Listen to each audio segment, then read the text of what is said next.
Why close his eyes right in the middle of a fight? The feeling intensifies. Piccolo can see it. This must be the reason he had felt so much strength from these Namekians when they first had met. She was finally gone. Goku was proud of himself. Kefla had been an intense opponent, but she had made a great mistake. By pushing him to his furthest limits, she had successfully written her elimination into stone. However, Goku was back to square one again.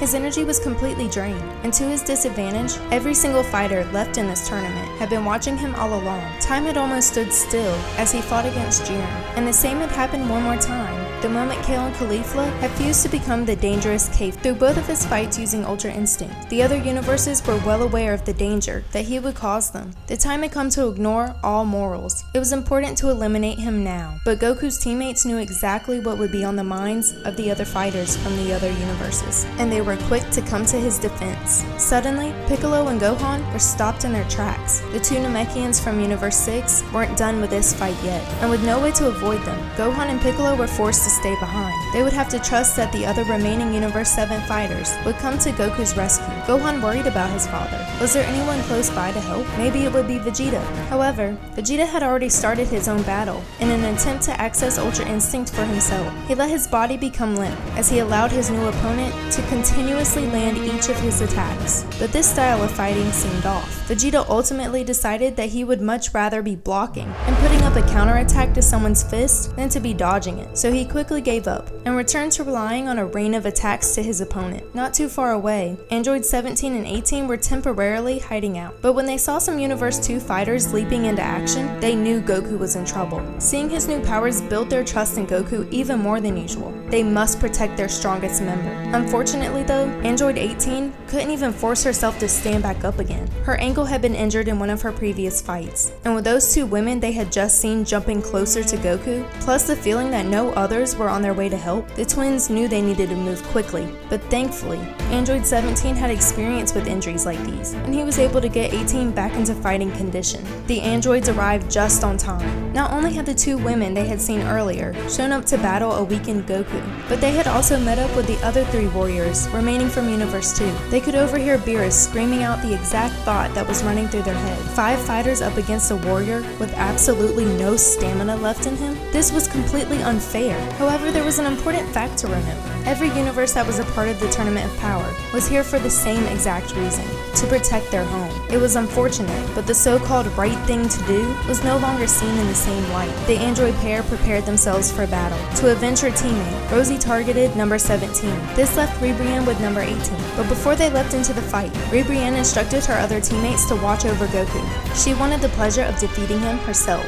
And then, the fights began. With the sound of her ankle twisting yet again, the androids came to the realization that this fight would be harder than expected. If they had any chance at all of eliminating these two troublesome women, then they would have to work together. And with a look of understanding, they had decided on a plan. The first part of their plan was simple: turn their backs to each other so that they could get the two girls facing each other. The benefit to this was that the androids would be able to quickly and easily jump out of the way, leaving their opponents open. The villains would end up attacking each other. This plan was working. Rosie had been caught by the large attack Ribrianne had just launched at number 18. But Rosie's fears started to calm as she saw Ribrianne coming to save her from possible elimination. Unfortunately for them though, the twins had already created their second part of the plan for this as well. But before Ribrianne was able to catch up to her friend, Rosie had appeared in the stands. And even worse, Ribrianne's powers had disappeared. She was now in Goku's situation, drained of energy and left all alone, targeted by a fearsome warrior, or at least that's what she wanted everyone to think. Although it was true that she had been drained of most of her energy, there was just enough left for a final surprise. With a secret underground technique, number 18 had been captured. Suddenly, a glow of energy surrounded Brienne. Her body lifted into the air. The shock of those watching could almost be felt shaking through the stands and on the stage. Brienne was massive. Android 18's heart started to race faster and faster. What could she do now?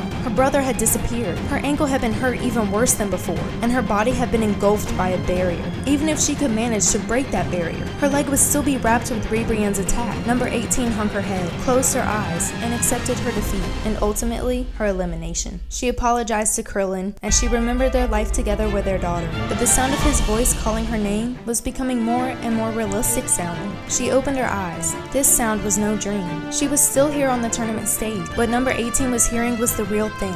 It was Krillin. The fight still lingering in his eyes touched number 18's soul. If her husband had the will and the faith in her to keep going, then she had no other choice. Android 18 was ready to fight. She powered up and broke Ribrianne's hold on her. The weight of the amazement from Universe 2's section of the stands was heavy enough to be felt across the stage. Number 18's fist made contact with the fist of the monster that was towering over her. Ribrianne couldn't believe what she was seeing.